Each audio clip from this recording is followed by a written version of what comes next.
Welcome to our first ever For the Cook of It short. I'm going to have a little bit of Asian cooking coming up, so I figured I would do a short video on woks because some of you might have questions on it, on what to get. Now, there's a couple ways you can go about purchasing a wok. You can buy the stainless or the Teflon coated woks that you see, the nonstick woks that you see at the store. My suggestion: don't get that because you can't do exactly what you need to do with it. If you season a wok properly, you're going to get pretty much a nonstick coating to it because of how you have to cook when you're doing a stir fry. You're cooking with a wok.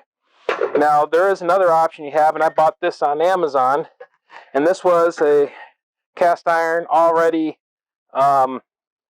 seasoned wok. So you see how nice and black it is? This is carbon steel, just like this shiny one right here. But they actually seasoned this before they ship it and then coated it. And this has been a great wok, but as you can see, a little bit smaller. So when I'm cooking for a larger group or a larger portions of things, it doesn't work as well.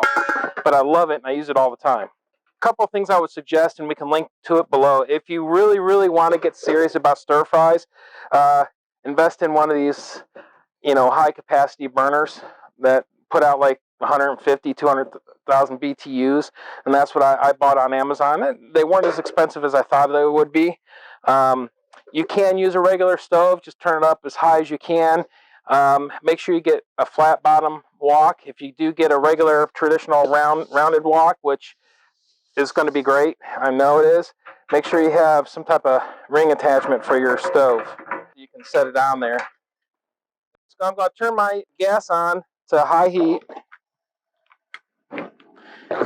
Okay, as high as we can get it.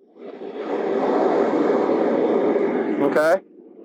And the reason why I want to do that is I've already washed this and scrubbed this out. Got the manufacturer oils and everything off of it to be able to do a nice clean burn. And that's what we're basically doing. We're going to get this so hot that the carbon's going to start colorizing. See how it's starting to kind of turn color on the bottom there? And we want that nice carbon black, rainbow looking color to it. And you want to do it kind of consistently throughout your wok. And I'm just going to keep kind of rotating it around. Let it burn, sit in a place here. See how it's starting to colorize there? See how the bottom's starting to colorize? That's getting that really nice little metallic rainbow. No, you don't put oil on it to start with. You just get it nice and hot. And when we'll wash it out with water and get all the schmutz and stuff that probably sweated out of it when we did heat this thing up. I always wonder why woks look so burnt or messy, and actually that's exactly how they're supposed to look. This thing's going to be hot.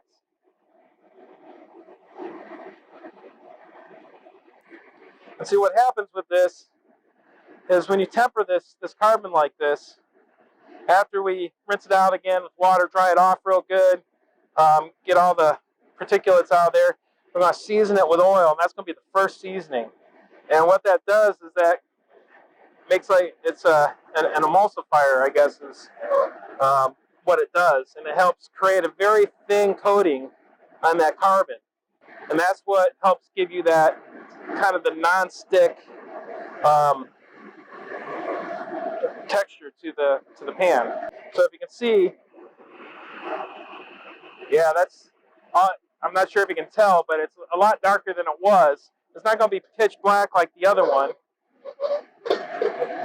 yet, but you can see like right here at the handle, that's hot. You can see where the color is just a little bit different.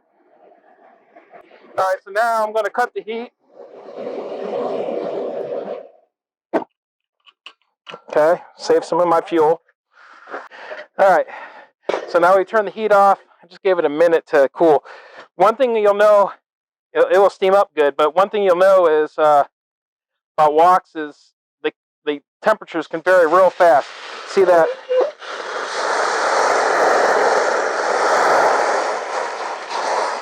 And it will cool down super fast. So I used about two cups of water.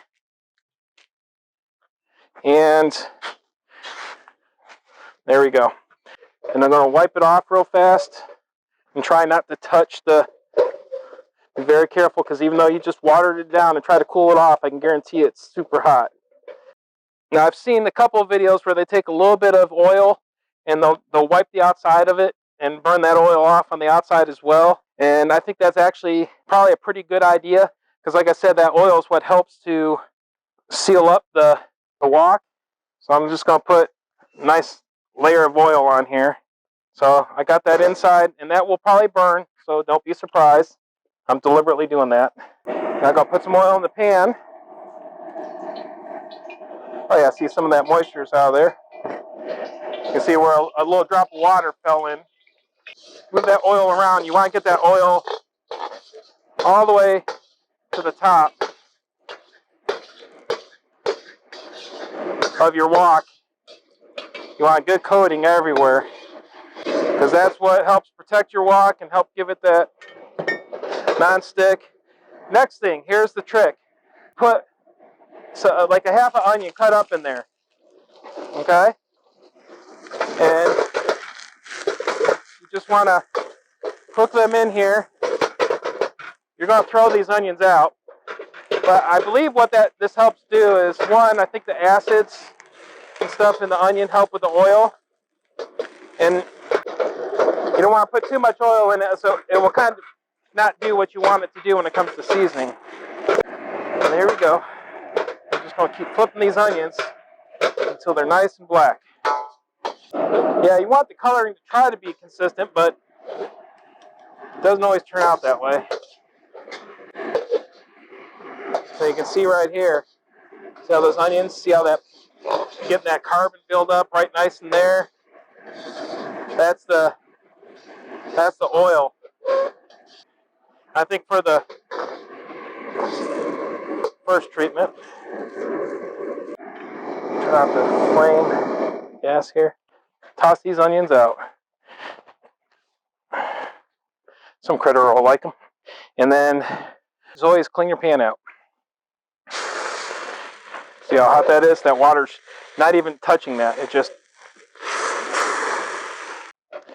So after you just dump those burnt onions out, and the first thing you want to do is let it cool down a little bit, and then wash it out. Use just a mild scrub pad and a little bit of dish soap. Scrub it down, clean it down real good. Wipe it off as dry as you can get. Put it back on your regular stove is fine, just to heat it up a little bit. You want to make sure everything's dry on this, so you don't start any rust spots or anything of that nature. And then rub it down with some vegetable oil or canola oil, some type of cooking oil. Just rub it all down to preserve it, to keep it from rusting. Okay? And that should be it. And as we go, as you can see, I have to clean it out still, but as you can see, it's tempered up here. This is going to get even more black and distinguished as we cook with this. And but I think it has a good start to it for my first one ever seasoning. This is the first time I've ever done this too. So a lot of firsts in this channel there's going to be. So hope you enjoyed. Thank you.